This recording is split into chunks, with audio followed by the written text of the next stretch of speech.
Saudaraku semua yang dikasih Tuhan, selamat berjumpa kembali dengan kami.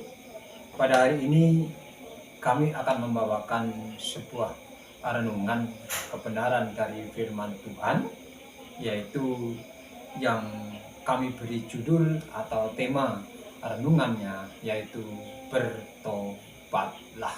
Saya ulangi, bertobatlah. Dan bacaan nanti kami ambil dari kitab suci ini, yaitu dari Perjanjian Baru, yaitu Lukas 13 yang nanti kita baca atau akan saya bacakan ayat 1 sampai dengan ayat 9. Sebelumnya terlebih dulu mari kita berdoa, minta tuntunan kepada Tuhan agar apa yang akan kita dengarkan, kita renungkan bersama, tentu semuanya boleh berjalan sesuai dengan rencana Tuhan.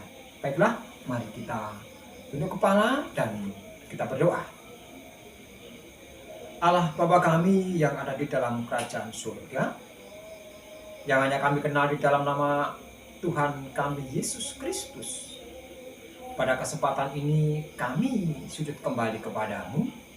Kami mengucapkan syukur dan terima kasih Tuhan atas segala berkat-Mu, atas segala pertolongan-Mu, atas segala kasih setiamu yang senantiasa Kau berikan, Kau limpahkan dalam kehidupan kami hari lepas hari. Begitu juga Tuhan, tentunya pada saat ini kami akan mendengarkan sebagian dari firman-Mu. Kami akan menggumuli, membaca, merenungkan sebagian dari firman-Mu. Kiranya Engkau senantiasa menyertai kami, memberikan kami kebijaksanaan, memberikan kami pengertian, agar di mana kami mendengarkan dan merenungkan firman-Mu itu boleh kami renungkan dengan baik, dan renungan itu boleh menjadi berkat bagi siapapun yang mendengarkan, bagi siapapun yang bergabung di channelnya Wong GKJW ini. Oleh karena itu kami yang saat ini sedang dan akan Kau pakai untuk mengantarkan firman-Mu, menyampaikan kebenaran-Mu, pakailah kami sepenuhnya Tuhan, agar apapun yang kami sampaikan, apapun yang kami katakan, tentu semua boleh berjalan sesuai dengan rencana Tuhan sendiri. Dan hanya di dalam nama Tuhan kami Yesus Kristus sebagai Tuhan dan Juru Selamat kami, saat ini kami sudah berdoa. Haleluya, haleluya, haleluya. Amin. Saudara dikasih Tuhan kita Yesus Kristus, seperti yang sudah saya katakan di depan tadi, bahwa bacaan kita pada saat ini yaitu terambil dari Perjanjian Baru. Saudara, Perjanjian Baru, kita buka dari Perjanjian Baru, yaitu dari Lukas 13. Lukas 13 ayat 1 sampai dengan ayat 9. Lukas 13 ayat 1 sampai dengan ayat 9 saya baca untuk kita semua. Demikian bunyinya. Dosa dan penderitaan. Pada waktu itu datanglah kepada Yesus beberapa orang membawa kabar tentang orang-orang Galilea yang darahnya dicampur Pilatus dengan darah korban yang mereka persembahkan.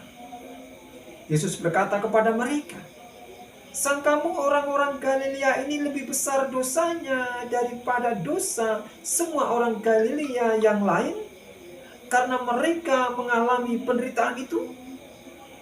Tidak, kataku kepadamu, namun jikalau kamu tidak bertobat, kamu semua akan binasa dengan cara demikian. Atau sangkamu ke-18 orang yang mati ditimpa menara dekat Siloam lebih besar kesalahannya daripada kesalahan semua orang lain yang tinggal di Yerusalem? Tidak, kataku kepadamu, namun jikalau kamu tidak bertobat, kamu semua akan binasa dengan cara demikian." Kemudian Yesus menyampaikan perumpamaan ini. Seorang mempunyai pohon ara yang ditanam di kebun anggurnya, dan ia datang untuk mencari buah pada pohon itu, tetapi tidak menemukannya. Lalu ia berkata kepada mereka, lalu ia berkata kepada pekerja kebun anggur itu, "Lihatlah, sudah 3 tahun aku datang mencari buah pada pohon ara ini, dan aku tidak menemukannya.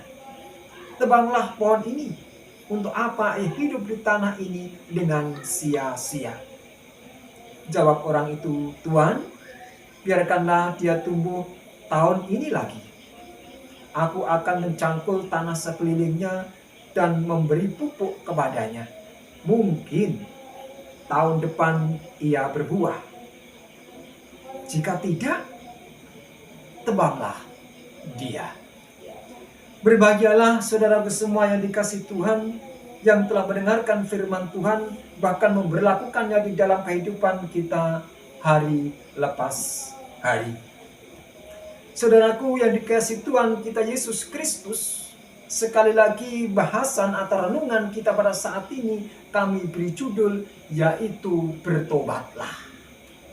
Bertobatlah. Saudara yang dikasihi Tuhan kita Yesus Kristus, kalau kita baca dan rasakan dari bacaan dari Lukas 13 ayat 1 sampai dengan ayat ke-9, terkhusus ayat 1 sampai dengan ayat 5, yaitu di sana Tuhan Yesus diberi kabar, begitu Bapak dan Ibu. Tuhan Yesus diberi kabar, ada beberapa orang Galilea datang kepada Yesus. Ada beberapa orang Yahudi, orang Galilea datang kepada Yesus dan berkata bahwa ada orang Galilea yang darahnya dicampur dengan darah kurban oleh Pontius Pilatus. Waktu itu saudara yang kasih Tuhan, Pontius Pilatus sedang menghukum orang Galilea yang dirasa itu bersalah. Orang Galilea yang dianggap Pilatus itu bersalah dibantai, dihabisin, disiksa dan dibunuh. Kemudian darahnya itu diambil, dicampur dengan korban persembahan. Jadi antara darah orang yang dianggap berdosa, darah orang yang dianggap bersalah oleh Pilatus diambil, dicampur dengan darah korban, dicampur dengan darah korban persembahan oleh Pilatus. Entah kenapa orang-orang Galilea saat itu menyampaikan berita kepada Yesus seperti itu, motivasinya tidak tahu dengan pasti. Akan tetapi Bapak dan Ibu yang kasih Tuhan, apa reaksi Yesus ketika mendengar berita yang disampaikan orang Galilea?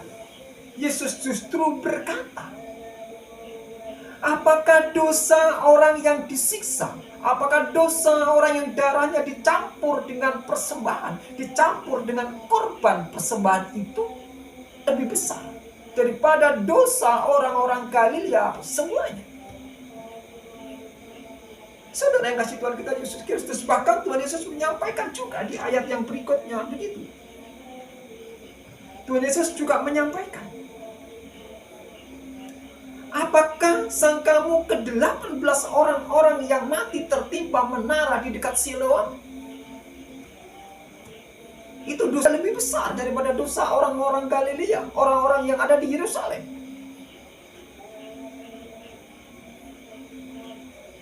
Saudara yang kasih Tuhan kita Yesus Kristus, yang ditekankan Tuhan Yesus bukan karena dosa mereka sehingga mereka meninggal, bukan karena berapa dosa mereka sehingga mereka meninggal dengan menderita, bukan itu. Akan tetapi Tuhan Yesus menekankan dua persoalan di ayat yang berbeda, yaitu bertobatlah. Apabila siapapun yang tidak bertobat, dia akan mengalami suatu kematian seperti mereka itu. Saudaraku semua yang dikasihi Tuhan kata Yesus Kristus, Tuhan Yesus juga ingin menyampaikan yang ada di dalamnya, yang mengandung suatu makna, bahwa kita ini tidak boleh menghakimi orang lain. Kita ini tidak boleh menghukum atau menjas orang lain bahwa orang yang meninggal karena kecelakaan, dia adalah dosanya besar. Orang yang habis jatuh bahwa mereka itu dosanya besar, bukan begitu. Seberapapun dosa manusia, seberapapun dosa orang itu, tidak bisa ditunjukkan dengan cara mereka meninggal. Siapapun orangnya, kematian seseorang itu bukan tergantung dosanya.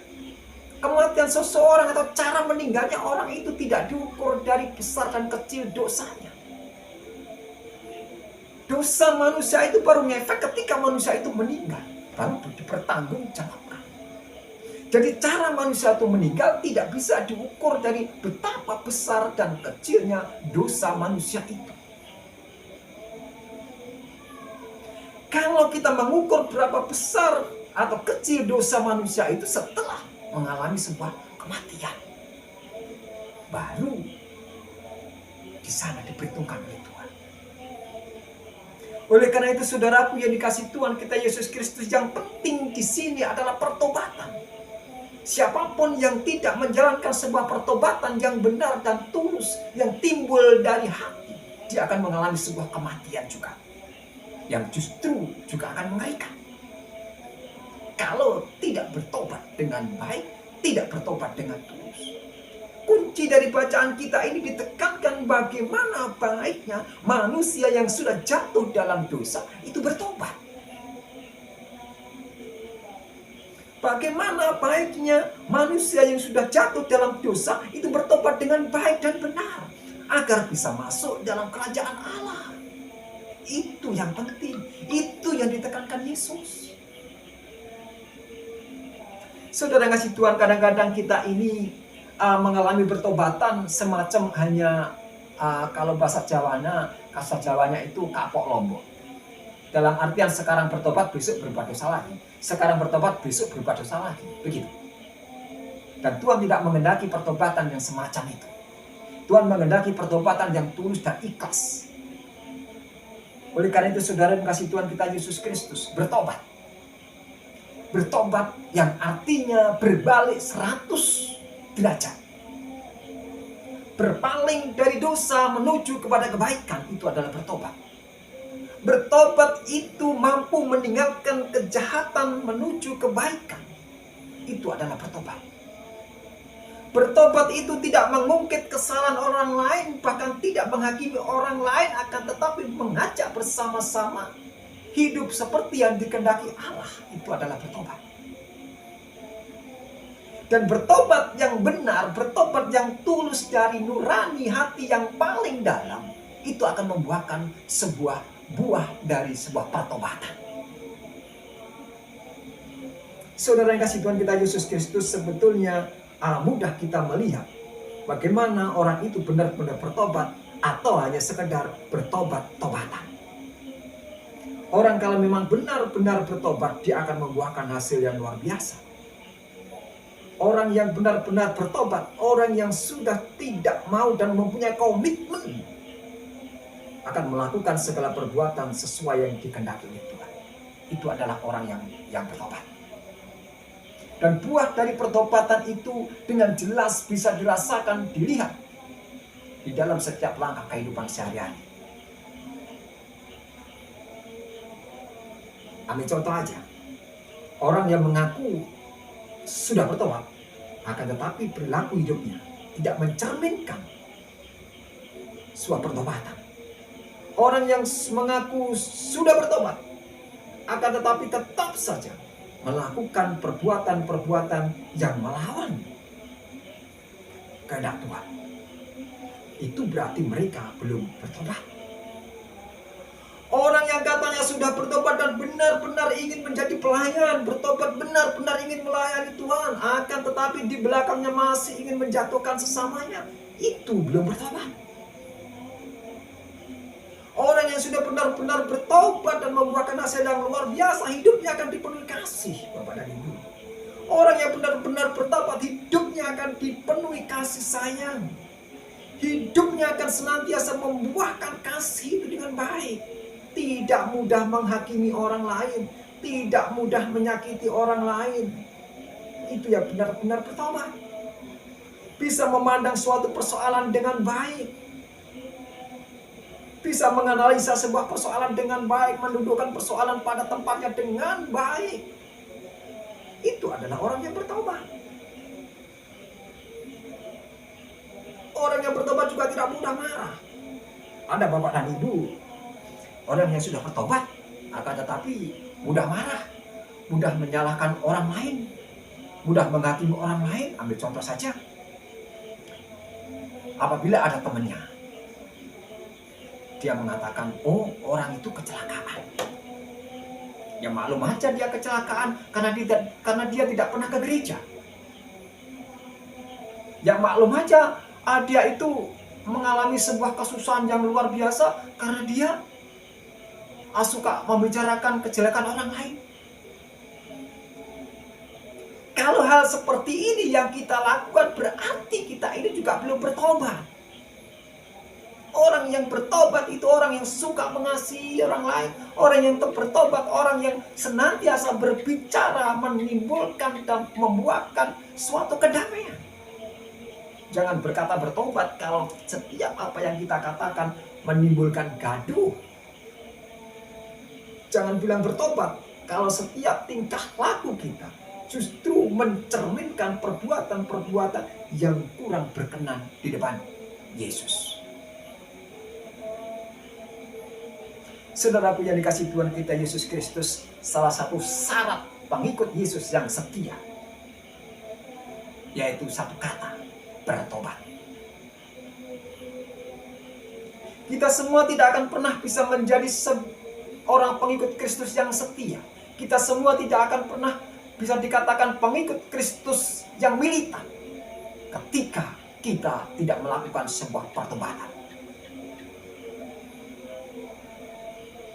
Setiap orang yang mengakui murid Kristus, setiap orang yang mengakui bahwa dia adalah mengikut Kristus, satu syarat sekali lagi, haruslah bertobat. Setiap pertobatan harus akan membuahkan hasil yang luar biasa. Di dalam diri orang yang sudah bertobat ada kasih. Di dalam diri orang yang sudah bertobat ada kesabaran. Di dalam diri orang yang sudah bertobat ada sukacita. Di dalam diri orang yang sudah bertobat mampu mengekang lidah dan mulutnya untuk tidak berkata kasar. Setiap orang yang sudah bertobat mampu mengekang hati dan pikirannya untuk tidak mudah menghakimi orang lain. Saudara yang dikasihi Tuhan kita Yesus Kristus, Alkitab ini adalah sumber kehidupan. Filsafat kehidupan bagi setiap orang yang percaya kepada Yesus. Apabila orang itu mengaku percaya kepada Yesus akan tetapi tidak menganggap bahwa firman Tuhan itu sebagai pandangan hidupnya, itu adalah tidak benar. Oleh karena itu pada saat ini adalah renungan yang luar biasa bagi saudara dan saya, bagi siapapun yang mendengarkan. Marilah kita melakukan pertobatan. Kita saling mengintrospeksi diri kita masing-masing agar hidup ini boleh berkenan di depan Tuhan. Kiranya apa yang sedikit kita renungkan, apa yang sedikit kami sampaikan ini, benar-benar mampu menuntun dan memimpin arah kehidupan kita menjadi lebih baik dan lebih baik lagi daripada hari ini. Kiranya apa yang kami sampaikan ini boleh menjadi jalan berkat bagi saudara dan saya. Oleh karena itu, kerenankan kami juga mengatakan, selamat bertobat dan selamat mengikut Yesus. Tuhan memberkati saudara sekalian saat ini sampai selama-lamanya. Amin.